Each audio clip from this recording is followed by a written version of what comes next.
Assalamualaikum warahmatullahi wabarakatuh. Bertemu lagi kita pada pelajaran 13 program Bahasa Arab Muda Probam yang diampu oleh Ustadz Abu Ibrahim Hafidhahullah.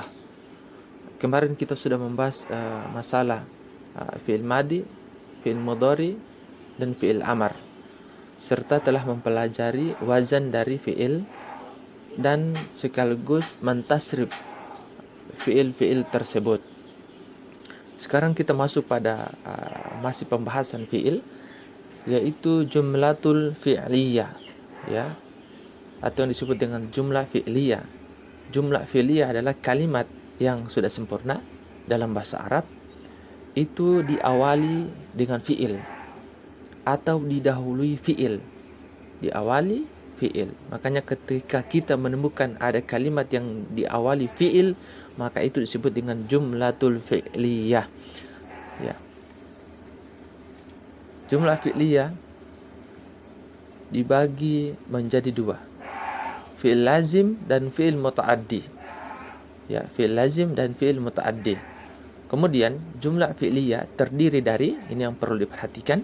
Pertama, ada fi'il, sebagaimana yang sudah saya sebutkan, ya, kalimat yang diawali fi'il, ini yang disebut dengan fi'il, ada fi'il, kata kerja.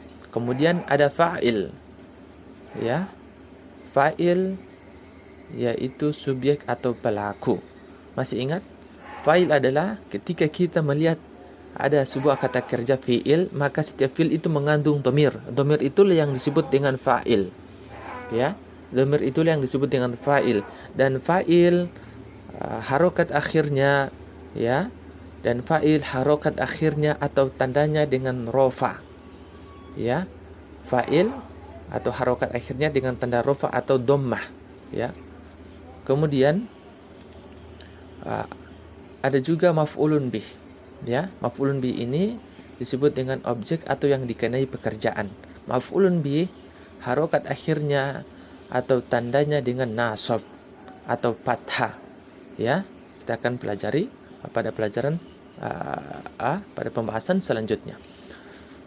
Fi'il lazim, ya, ini nomor 1, fi'il lazim. Fi'il lazim adalah fi'il yang tidak membutuhkan objek atau kalimat yang tidak membutuhkan objek, berarti tidak membutuhkan maf'ulun bih. Ya, kita lihat contohnya. Kita bisa lihat contohnya. Jalasa Aliyun, ya, Ali telah duduk. Jalasa Aliyun, jalasa ini sebagai fi'il, ini A. Kemudian Aliyun ini sebagai fa'il, bagian B, ya. Mana maf'ulun bihnya bagian C? Tidak ada, karena ini termasuk dari fi'il lazim, fi'il yang tidak membutuhkan objek, kalimat yang tidak membutuhkan objek dan sudah sempurna. Ya, Ali telah duduk, cukup. Itu sudah jelas bahwa Ali itu telah duduk, ya. Kemudian kita bisa lihat, ya, baris akhirnya itu harus rofa atau dhammah. Aliyun, bukan aliyan atau aliyin, ya. Jadi keliru ketika kita menempatkan fa'il itu harokat akhirnya atau tandanya dengan jar majrur, ya, atau kasroh atau dengan nasab, ya. Karena fa'il itu tandanya dengan rofa atau dhammah. Aliyun, ya. Kita bisa lihat selanjutnya. Qoma Muhammadun, ya, Muhammad telah berdiri. Qoma sebagai fi'il, Muhammadun sebagai fa'il. Muhammadun, ya, bukan Muhammadan atau Muhammadin, karena ini adalah fa'il, wajib rofa, ya.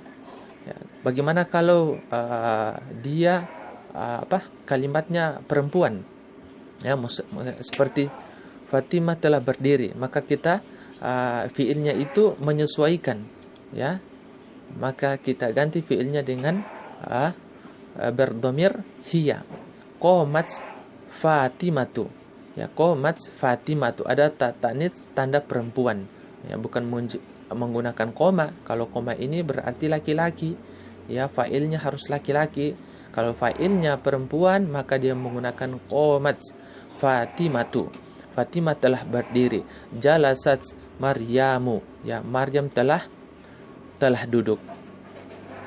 Kemudian kita masuk pada pembahasan selanjutnya. Fi'il muta'addi adalah fi'il yang membutuhkan objek.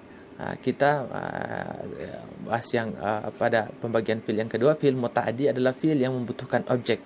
Kita lihat contohnya, ya. Kataba Yasirun ad-darsa, Ya, kataba Yasirun ad-darsa. Yasir telah menulis pelajaran. Kataba sebagai fiil, Yasirun sebagai fa'il, ad-darsa sebagai maf'ulun bih.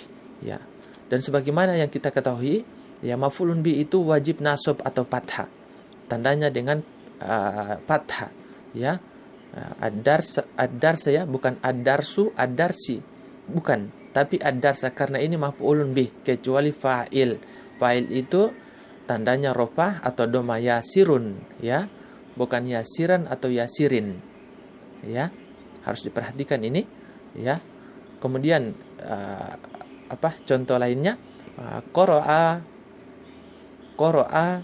Hashimun al-kitaba, qara'a Hashimun al-kitaba, ya.